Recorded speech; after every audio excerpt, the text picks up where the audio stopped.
Students welcome to my YouTube channel Manisa classes. ఈ వీడియోలో మార్చి 24కు సంబంధించినటువంటి కరెంట్ అఫైర్స్ని అయితే డిస్కస్ చేద్దాం. ఆల్రెడీ మార్చి 23 అప్లోడ్ చేసేసా. ఎవరైనా చూడని వాళ్ళు ఉంటే ఆ వీడియో కూడా ఒకసారి అయితే చూడండి. ఓకే, సరే చూడండి. ఫస్ట్ బిట్ అనమాట. చూస్తున్న వాళ్ళందరూ ఒక లైక్ చేయండి.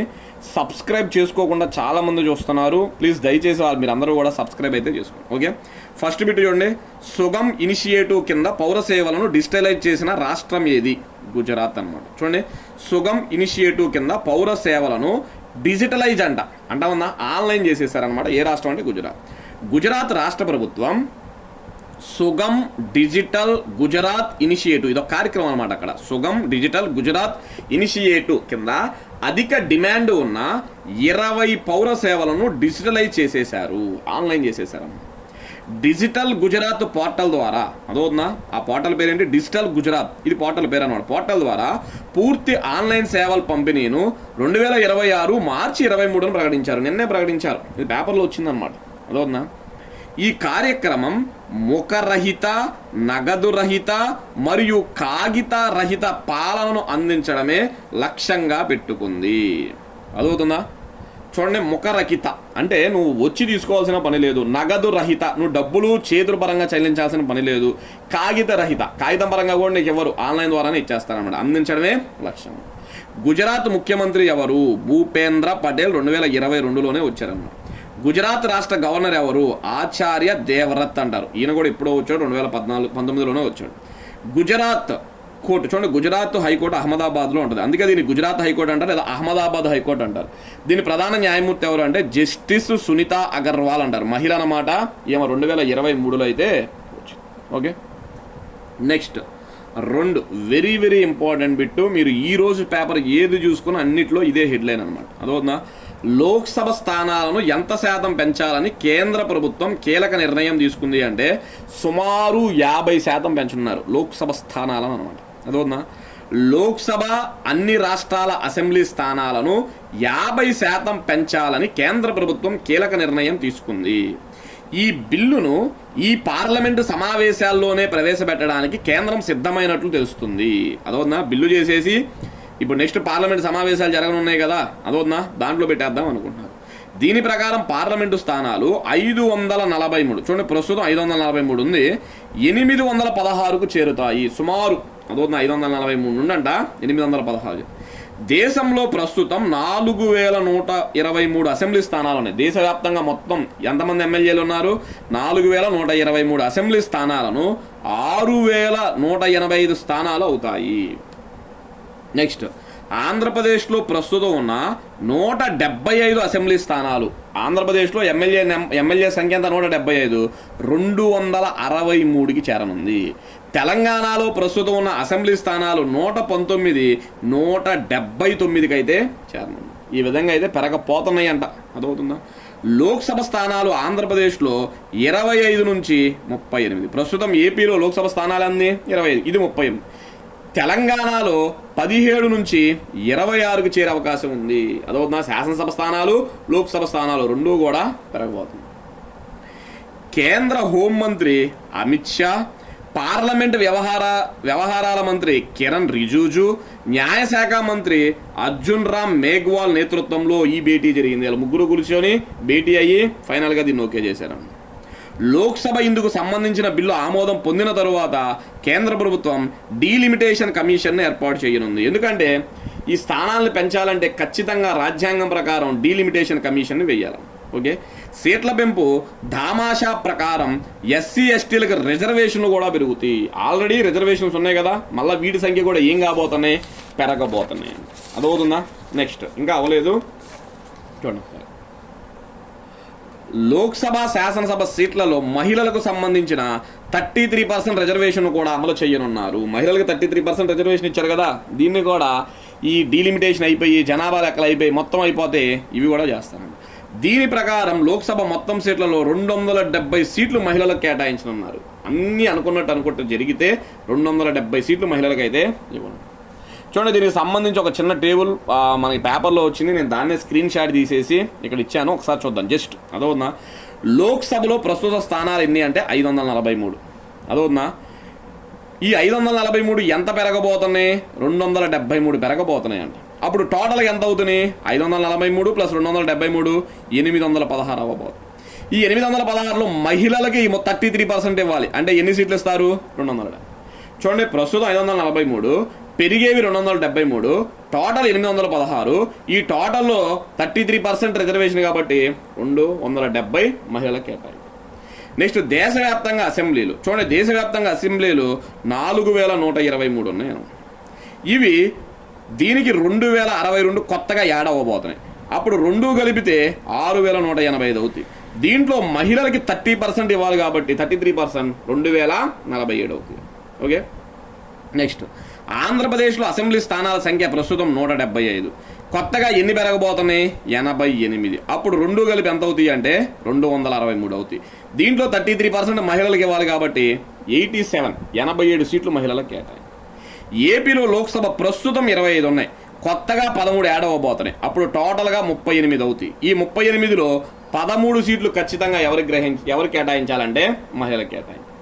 తెలంగాణ అసెంబ్లీలో ప్రస్తుతం 119 ఎమ్మెల్యే స్థానాలు ఉన్నాయి. కొత్తగా 60 యాడ్ కాబోతున్నాయి. అప్పుడు మొత్తం 179 అవుతాయి. దీంట్లో మహిళలకు ఖచ్చితంగా 60 సీట్లు కేటాయించాలని. ఓకే, నెక్స్ట్ తెలంగాణ లోక్సభలో 17 సీట్లు వస్తున్నాయి. ఎన్ని? 17 సీట్లు వస్తున్నాయి. దీంట్లో 9 పెంచబోతున్నారు. అప్పుడు 2 కలిపి 26 అవ్వబోతున్నాయి. మహిళలకు వాటిలో 9 సీట్లు కేటాయించబోతున్నారు. ఎన్ని? 9. సింపుల్గా వాటి టేబుల్ పేపర్లో ఇది ఇచ్చాడనమాట. దాన్ని ఇక్కడ ఇచ్చా. మంత్ ఎండింగ్ PDF తయారు చేసేటప్పుడు దీన్ని కూడా అక్కడైతే యాడ్ చేస్తాను. ఓకే, నెక్స్ట్ దాని తర్వాత చూడండి, 3వ బిట్ అనమాట. స్వయం సహాయక బృందాలు, SHG అంటారు. స్వయం హెల్పింగ్ గ్రూప్స్ అంటారు అనమాట. అదొన్న స్వయం సహాయక బృందాలు, సెల్ఫ్ హెల్పింగ్ గ్రూప్స్ అంటారు అనుకుంటా. ఓకే, స్వయం సహాయక బృందాల బ్యాంకు అనుసంధానంలో అత్యుత్తమ పనితీరు కనబరిచిన ఏ బ్యాంకుకు జాతీయ పురస్కారం వచ్చింది? చూడండి, వీళ్ళకి సంబంధించి బ్యాంకులో ఈ స్వయం సంఘాలు ఉంటాయి కదా, స్వయం సహాయక సంఘాలు అని చెప్పి ఈ డ్వాక్రాలు ఉంటారు చూసారా, వాళ్ళని బ్యాంకులతో అనుసంధానిస్తున్నారంట. అలా దేశంలో అత్యుత్తమ పనితీరు కనబరిచిన బ్యాంకుగా దేనికి జాతీయ పురస్కారం వచ్చింది అంటే కర్ణాటక గ్రామీణ బ్యాంక్ అండి. ఏంటిది? కర్ణాటక గ్రామీణ బ్యాంక్. చూడండి, కేంద్ర గ్రామీణ అభివృద్ధి మంత్రిత్వ శాఖ కర్ణాటక గ్రామీణ బ్యాంకుకు SHG బ్యాంకు అనుసంధానంలో అత్యుత్తమ పనితీరుకు జాతీయ పురస్కారం 2024-25ను ప్రదానం చేసింది. ఏ సంవత్సరానికి బెస్ట్ బ్యాంక్ అవార్డు వచ్చింది? 2024-25 ఇయర్ కనమాట. ఓకే, నెక్స్ట్ 2026 మార్చి 23న అంటే నిన్నేనమాట. 2026 మార్చి 23న హైదరాబాద్లో జరిగిన కేంద్ర స్థాయి సమన్వయ కమిటీ సమావేశంతో పాటు ఆర్థిక అక్షరాస్యత మరియు సామర్థ్య నిర్మాణంపై జరిగిన జాతీయ సదస్సులో ఈ అవార్డును ప్రదానం చేశారు. నిన్న హైదరాబాద్లో ఒక సమావేశం జరిగింది. ఏంటి? కేంద్ర స్థాయి సమన్వయ కమిటీ సమావేశం, ఆర్థిక అక్షరాస్యత మరియు సామర్థ్య నిర్మాణంపై జాతీయ సమావేశం ఇక్కడ ప్రకటించారు. ఇప్పటి వరకు కర్ణాటక గ్రామీణ బ్యాంకు 80,904 స్వయం సహాయక బృందాలకు 2,835 కోట్ల రుణాన్ని అందించింది. అదవుతుందా? సో మహిళల్లో ఏముంది టాలెంట్, వాళ్ళ సాధికారత కోసం గుర్తించి వాళ్ళని ఎంకరేజ్ చేయడం కోసం లోన్లు ఇస్తూ ఉంటుంది అన్నమాట. ఓకే, నెక్స్ట్ దాని తర్వాత చూడండి, 4వ బిట్ అన్నమాట.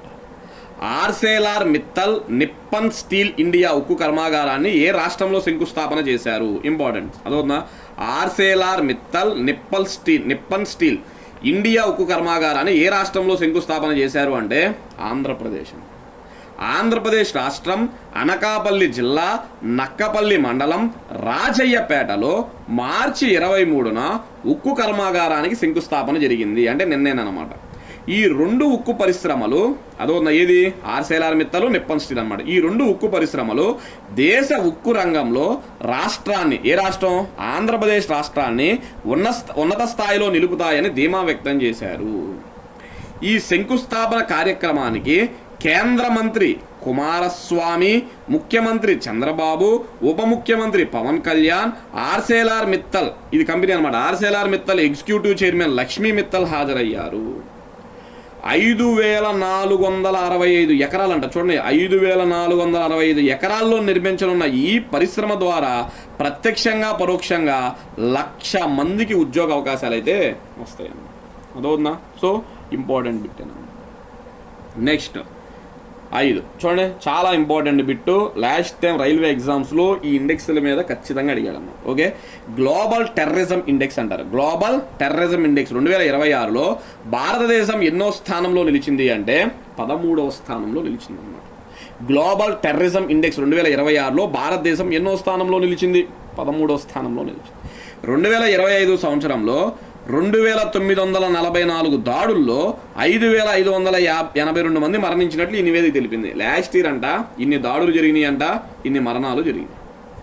గ్లోబల్ టెర్రరిజం ఇండెక్స్ 2026లో ర్యాంకులు అసలు ఫస్ట్ ప్లేస్లో అంటే టెర్రరిజం ఎక్కువగా ఉన్న దేశం ఏది అంటే పాకిస్తాన్ అంట. అదవుతుందా? చూడండి, ఈ స్కోర్స్ కూడా అడుగుతున్నాడు. టాప్ భారతదేశం స్కోర్ గుర్తుపెట్టుకోవాల్సిందే తప్పదు. సో ప్రపంచంలో టెర్రరిజం ఎక్కువగా ఉన్న దేశం ఏంటిది? ఉగ్రవాదం, పాకిస్తాన్. గ్లోబల్ టెర్రరిజం ఇండెక్స్లో ఫస్ట్ ప్లేస్.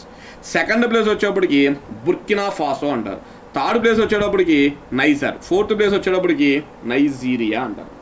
ఓకే, అలాగే కొన్ని ఇంపార్టెంట్ చూసుకున్నట్లయితే 10వ స్థానంలో ఇజ్రాయిల్, 11వ స్థానంలో ఆఫ్ఘనిస్తాన్, 13వ స్థానంలో ఇండియా. ఎంత స్కోర్ ఇండియాది? 6.428 అన్నమాట. 14వ స్థానంలో మయన్మార్, 42వ స్థానంలో బంగ్లాదేశ్, 54వ స్థానంలో చైనా, 89వ స్థానంలో నేపాల్. అంటే మన చుట్టుపక్కల ఉన్నటువంటి దేశాలు అవి కూడా. ఓకే, నెక్స్ట్ 100వ స్థానం లేదా చివరి స్థానం అంటే మొత్తం 100 స్థానాలను తీసుకుందాం అనమాట. అలా 100వ స్థానం లేదా చివరి స్థానంలో ఏమున్నాయంటే చూడండి, 0 స్కోర్తో చాలా దేశాలు లాస్ట్ పొజిషన్లో ఉన్నాయి. 0 స్కోర్ వీటి. అవి ఏంటి అంటే భూటాన్ లాస్ట్, అంటే అసలు ఇక్కడ టెర్రరిజం లేదు. శ్రీలంక, ఇక్కడ టెర్రరిజం లేదు. క్యూబా, ఇక్కడ టెర్రరిజం లేదు. Albania, Botswana, Bulgaria, Costa Rica, Croatia, Dominican Republic, El Salvador, Estonia. 0 score అనమాట. ఇక్కడ అసలు ఉగ్రవాదమే లేదన్నమాట. అదవుతుందా? సో ఇది కూడా ఇంపార్టెంట్. ప్రపంచంలో అత్యంత ప్రధాన ఉగ్రవాద సంస్థలుగా వీటిని గుర్తించింది. అదవుతుందా? ఏంటి అవి? ఒకటి ఇస్లామిక్ స్టేట్, ఇది ఒక ఉగ్రవాద సంస్థ. చూడండి, ప్రపంచంలోనే అత్యంత ప్రాణాంతకరమైన ఇస్లామిక్ స్టేట్ అంట. దాని తర్వాత JNIM అంటారు, జమాత్ నుస్రత్ అల్ ఇస్లాం వాల్ ముస్లిమీన్, ఆ సంస్థ పేరు. మూడోది తెహ్రిక్ ఏ తాలిబాన్ పాకిస్తాన్ అంటారు, తెహ్రిక్ ఏ తాలిబాన్ పాకిస్తాన్. నాలుగోది అల్ షబాబ్ అంటారు. ఏంటిది? అల్ షబాబ్. సో ఈ ప్రపంచంలో అత్యంత ప్రధాన ఉగ్రవాద సంస్థలు అన్నమాట. ఓకే, నెక్స్ట్ దాని తర్వాత చూడండి 6. జాతీయ ఇండోర్ అథ్లెటిక్స్ పోటీలు ఏ రాష్ట్రంలో జరగనున్నాయి? జాతీయ ఇండోర్ అథ్లెటిక్స్ పోటీలు ఏ రాష్ట్రంలో జరగనున్నాయి అంటే ఒడిస్సా రాష్ట్రంలో జరగనున్నాయి. మార్చి 24, 25 2 రోజుల పాటు జరగబోయే జాతీయ అథ్లెటిక్ పోటీలు ఒడిస్సాలోని భువనేశ్వర్లో ఉన్న కళింగా స్టేడియం ఆతిథ్యం